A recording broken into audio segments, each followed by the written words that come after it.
남을 도와줬는데 돌아온 게 고맙다가 아니라 왜 더 안 해줬냐는 원망이라면 그 순간 어떤 기분이 들까요?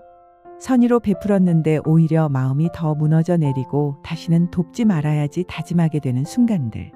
혹시 여러분도 그런 경험 있으신가요?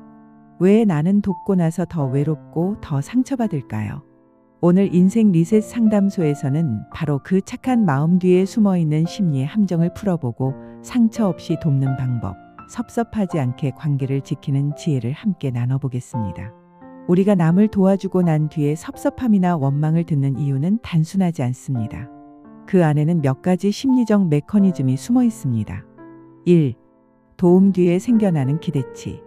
도와주는 사람은 늘 이렇게 생각합니다. 내가 이렇게 했으니 고마워하겠지. 하지만 현실은 다릅니다. 상대방은 고마워하기보다 이번에도 해줬으니 다음에도 해주겠지 하고 기대치를 더 높여버립니다.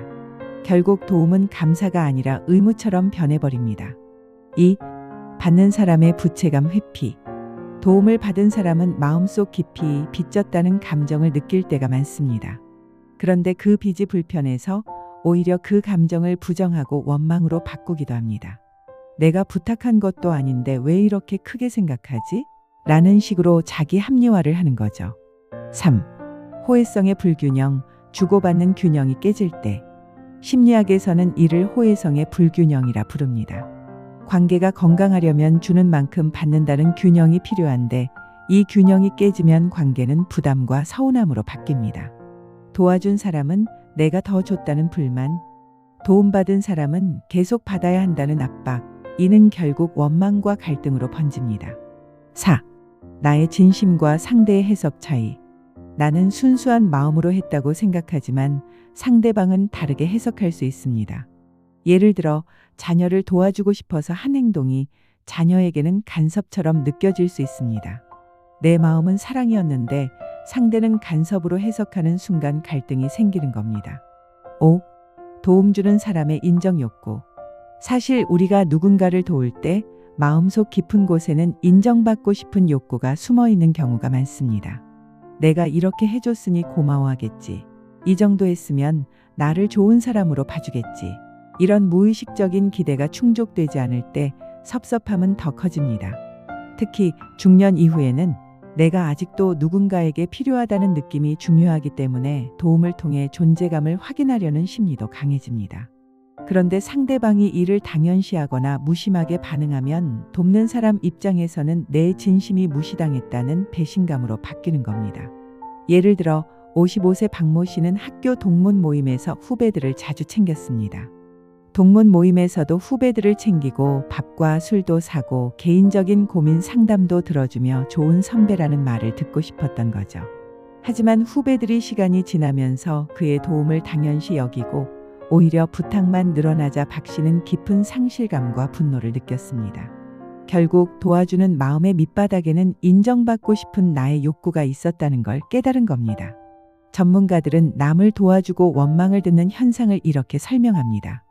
도움은 본래 순수한 마음에서 시작하지만 인간관계라는 틀 안에서는 늘 기대와 해석이 섞이기 마련이라는 겁니다. 가족상담 전문가들은 말합니다. 도움은 단순한 행동이 아니라 관계에서의 언어라고요. 즉, 내가 도와주는 순간 나는 당신을 이렇게 생각한다는 메시지를 전달하게 됩니다. 하지만 이 메시지가 상대가 원하는 것과 다르면 선의가 오히려 부담이 될 수 있습니다. 심리학에서는 이를 부채감 역설이라고 부릅니다. 도움을 받은 사람은 감사보다 빚졌다는 불편함을 크게 느낄 수 있습니다. 그래서 오히려 자신을 방어하기 위해 원망을 하거나 도와준 사람을 멀리하기도 합니다. 조직 심리학 연구에 따르면 직장에서 동료를 자주 돕는 사람은 단기적으로는 좋은 평가를 받지만 시간이 지나면 당연히 저 사람 몫이라는 인식이 생겨 오히려 피로와 소진을 겪을 가능성이 커집니다. 즉, 지속적인 일방향의 도움은 관계를 강화하기보다 약화시킬 수 있다는 결론입니다. 심리학자들은 이렇게 말합니다. 도움은 나누는 것이지 빚을 지우는 게 아닙니다. 그리고 도움은 내가 줄 수 있는 만큼, 내 마음이 상하지 않을 만큼만 해야 관계가 오래갑니다. 정리하면 돕는 일 자체가 잘못이 아니라 그 안에 숨은 기대, 부담, 부채감이 관계를 흔드는 겁니다. 따라서 내가 어디까지 도와줄 수 있는가라는 건강한 경계를 세우는 것이 필수입니다. 지금부터는 상처받지 않고 돕는 4가지 실천법 알아보겠습니다. 1. 도움의 한계를 정하세요. 도움은 선을 넘는 순간 희생이 되고 희생은 곧 원망으로 바뀝니다. 여기까지만 이라는 기준을 미리 정해두는 게 중요합니다. 58세 이모 씨는 친구의 사업자금을 여러 번 빌려줬습니다. 처음엔 고마워하던 친구가 나중엔 당연시 여기고 더 큰 금액을 요구하자 큰 상처를 받았죠. 이후 그는 경제적 도움은 한 번까지만 원칙을 세웠습니다. 놀랍게도 관계는 오히려 회복됐고 서로 불필요한 기대가 사라졌습니다. 2. 기대 없이 돕는 연습. 도움은 내가 만족해서 하는 것, 거기서 끝내야 합니다. 상대방의 반응까지 통제하려 들면 반드시 섭섭함이 따라옵니다. 60대 박모 씨는 동네 주민 모임에서 늘 봉사를 했지만 왜 아무도 나를 인정해주지 않나라는 서운함이 쌓였습니다. 어느 날 상담을 통해 도움은 상대방이 아니라 나를 위한 것이라는 말을 듣고 마음을 바꿨습니다. 그 후 그는 감사가 없어도 만족할 수 있었고 오히려 더 자유롭게 관계를 맺을 수 있었습니다. 3. 상대가 원하는 도움인지 먼저 물어보기. 내가 주고 싶은 방식과 상대가 진짜 원하는 방식은 같지 않습니다. 억지로 베푼 도움은 사랑이 아니라 간섭으로 느껴질 수 있습니다.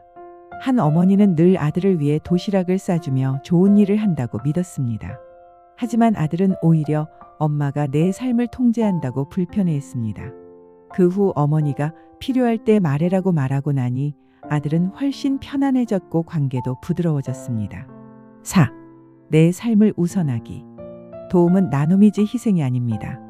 내 에너지를 지키는 게 먼저입니다. 나를 소진시키면서 돕는 건 결국 누구에게도 도움이 되지 않습니다. 52세 김모 씨는 교회와 지역 봉사에 너무 몰두한 나머지 정작 가족과의 시간을 잃어버렸습니다.